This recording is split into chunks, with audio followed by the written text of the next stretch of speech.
Welcome back. आगे बढ़ते हैं और मैं बशार अल साहब आपसे जानना चाहता हूं, आज इस्लामाबाद हाई कोर्ट में ये जो मामला सामने आया और ये कहा गया कि इमरान खान साहब सहाफियों से ट्रायल के दौरान बात न करें, इस्लामाबाद हाई कोर्ट की जानिब से हिदायत सामने आई, तो आप क्या समझते हैं? आप मुसलसल कोर्ट को रिपोर्ट भी कर रहे हैं, आप वहां जाकर तमाम मनाजिर देख रहे होते हैं, क्या उनकी इस सहाफियों के साथ गुफ्तगू से केसेस पर कोई खलल पड़ रहा था? नहीं, ऐसी कोई बात नहीं है। एक पहले मैं थोड़ा सा वो खालिद जमील साहब की बात को, मैं वो डिप्टी कमिश्नर इस्लामाबाद का जिक्र कर रहे थे। खालिद जमील साहब, उन्हें हलाल इम्तियाज भी दिया गया था आपकी बार, वो 14 अगस्त को, शायद वो आपको याद होगा। सही। तो ये जो आज जस्टिस मियां गुल हसन और औरंगजेब की अदालत जो इस्लामाबाद हाई कोर्ट ने उन्होंने एक फैसला दिया है, फैसला नहीं दिया बल्कि ये कहा गया कि साकिब ऋषि साहब हमारे दोस्त थे, उन्हें कहा गया कि वो जा सकते हैं, जो भी सहाफ़ी जाता है वहाँ पर अडयाला जेल में वो उसको रिपोर्ट करने के लिए जो केस की प्रोसीडिंग होती है उसकी समाअत में जो कुछ होता है, लेकिन ये नहीं है कि कोई वहाँ जाकर को रोका गया हो कि वो सहाफ़ियों को खलल नहीं पड़ता। अब देखिए, मैं आपको बताऊँ, 2018 में मैंने नवाज शरीफ का पानामा केस कवर किया था। नवाज शरीफ साहब को अडयाला जेल से लाया जाता था तो यहाँ पर आकर वो हमसे गुफ्तगू भी करते थे, हमारे सवालों का जवाब भी देते थे, हम उनसे जो पूछते उसका जवाब देते। वो दूसरे दिन अखबारात में रिपोर्ट होता, टीवी पर उसी वक्त आने होता। जो सहाफ़ी अडयाला जेल में जाएंगे इस केस की रिपोर्टिंग के लिए, वो ज़रूर इमरान खान से गुफ्तगू करेंगे और इमरान खान भी उनसे गुफ्तगू करेगा।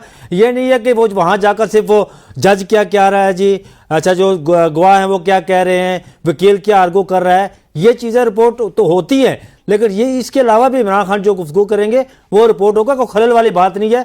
ये इस्लामाबाद हाई कोर्ट ने कह दिया, अगर इस पर अमल दरामद हुआ तो फिर इसका मतलब ये है कि बस जो साफ़ी है वहाँ पर कागज़ पेंसिल लेकर जाए, गवाह कटारे में खड़ा हो, वकील जरा कर रहा हो, वो जो कहे बस वही बात कर, ठीक है, आकर कहे, ऐसा नहीं होगा। इससे केसेस के ऊपर कोई खलल नहीं पड़ता, ऐसा नहीं होगा। रिपोर्ट भी किया जाता है जारे केस। अच्छा, मैं थोड़ा आगे बढ़ता हूं, ये बताइएगा खालिद जमील साहब, आप क्या समझते हैं? बानी पीटीआई की तस्वीर पर पहले पाबंदी थी, उनका नाम लेने के हवाले से पाबंदी थी, अब कोर्ट के बाहर गुफ्तगू करने पे भी पाबंदी जो है वो सामने आ रही है, तो आप क्या समझते हैं, क्या फायदा या नुकसान पहुंचेगा पाकिस्तान तहरीक इंसाफ पे? इसके क्या असरात मुरतब होंगे?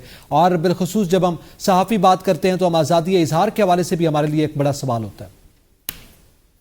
देखिए, अदालती कार्रवाई के दौरान बात का मतलब ये नहीं है कि वो बात बिल्कुल नहीं होगी। अदालती कार्रवाई का मतलब ये होता है कि अदालती कार्रवाई में ब्रेक भी आती है ना, वक्फा भी होता है। जज साहब थोड़ी देर के लिए उठते हैं, चाय के लिए जाते हैं, या किसी वजह से ब्रेक आती है, उसके दौरान गुफ्तगू हो रही होती है। अदालती कार्रवाई के दौरान किसी अदालत में भी, high court, supreme court, lower court, कहीं भी हो, वो सियासी गुफ्तगू मना ही होती है। वैसे भी गुफ्तगू मना होती है, आप आपस में जो है कि आप गुफ्तगू नहीं कर सकते अदालती डेकोरम के अंदर। तो मेरा ख्याल है ये उस तनाजुर के अंदर है, ये कतई इस तनाजुर में नहीं है कि वो बात ही बिल्कुल नहीं कर सकते। दूसरी एक और चीज बड़ी मजे की आपसे एक शेयर करना चाह रहा हूं मैं, कि वो सुनने देखने वालों की भी इंफॉर्मेशन में इजाफा हो जाए, और हम जो सारे आपस में बैठे हुए हैं, कि पाकिस्तान की उम्र 77 साल है और मुझे अमली सहाफत में 30 साल से ऊपर हो गया साहब।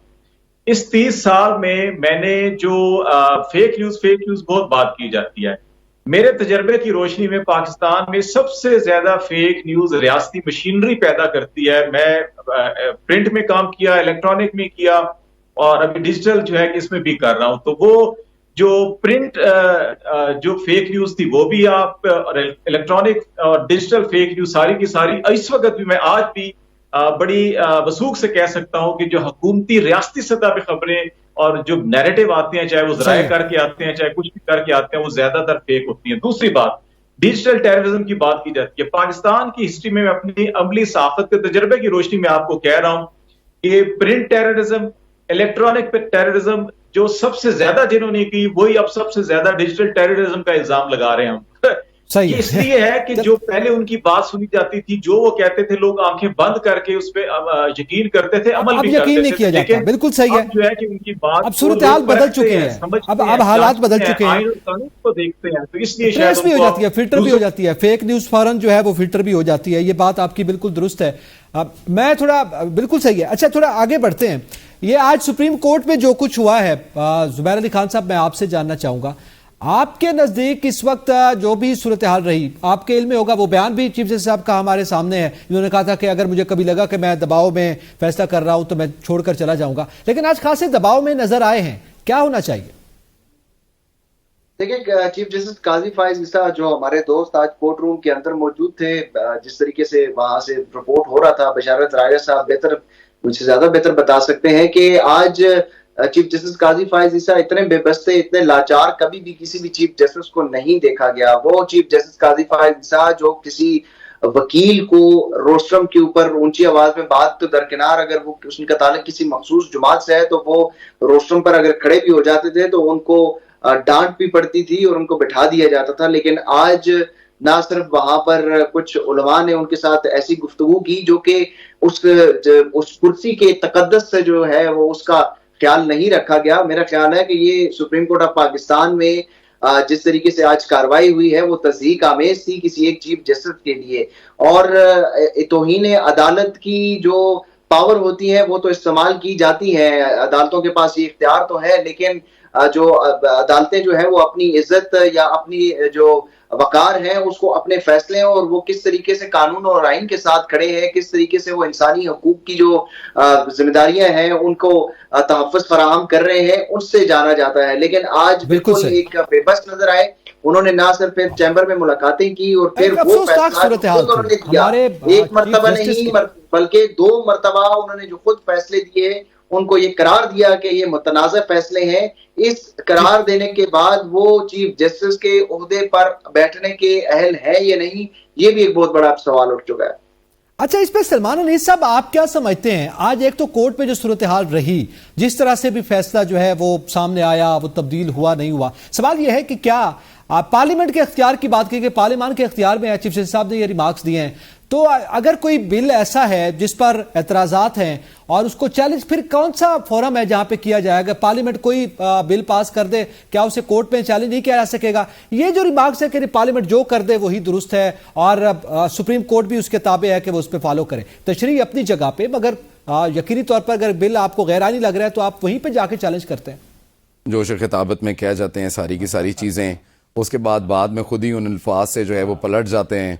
अब असल बात तो ये है कि ये जो फैसला आज आया है ये पुराने फैसलों के तनाजुर में आया है, वो गैर मकबूल थे, फिर उसके ऊपर पूरी की पूरी पिटिशन्स आईं और फिर कोर्ट ने ही खुद अपने आप को जो है वो उस कन्फ्यूजन को दूर करने के लिए ये जो आज डिसीजन दिया है उसमें उलमा को इन्वॉल्व कर लिया।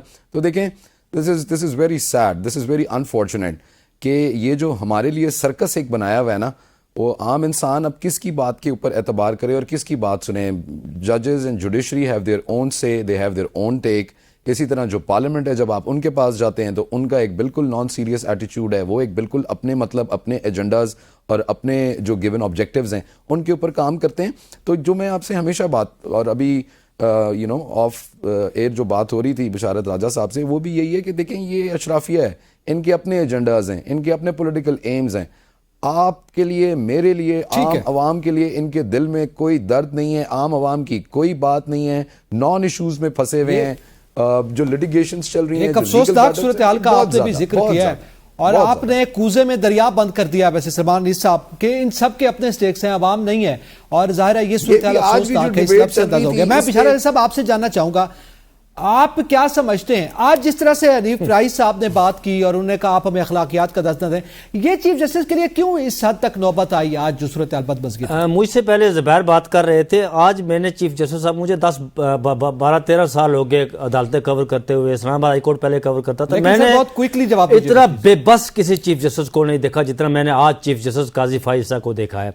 चीफ जस्टिस काजी फाइज साहब की आवाज़ में आज वो उनकी आवाज़ कपकपा रही थी, लर्ज रही थी। अनीफ, अच्छा, वो वकला रोस्ट्रम पर खड़े होकर उन्हें अखलाकियात का दर्स दे रहे थे और कह रहे थे, और फिर चीफ जस्टिस साहब मौलाना फजल रहमान साहब से कह रहे थे कि हमारे वकला को तहम्मुल से काम लेना चाहिए, और मौलाना फजल रहमान साहब कह रहे थे कि आप फैसला ठीक देना जी। मौलाना फजल रहमान साहब, इवन एक मौलवी साहब ने उन्हें यह कह दिया कि आप किस तरह के काजी हैं, मतलब इस तरह की आज वहां पर इवन के डिक्टेट तक किया जा रहा था। ये सूरत हाल हमें आज ली, जो कि हमारी अदलिया की तारीख के हवाले से बहरहाल एक अफसोसनाक सूरत हाल है, लेकिन बहरहाल मुल्क में अमन व अमान कायम रहे, ये हमारी दुआ है। इसी के साथ ही तमाम पैनलिस्ट का शुक्रिया अदा करता हूँ, इजाजत दीजिएगा, अल्लाह हाफिज।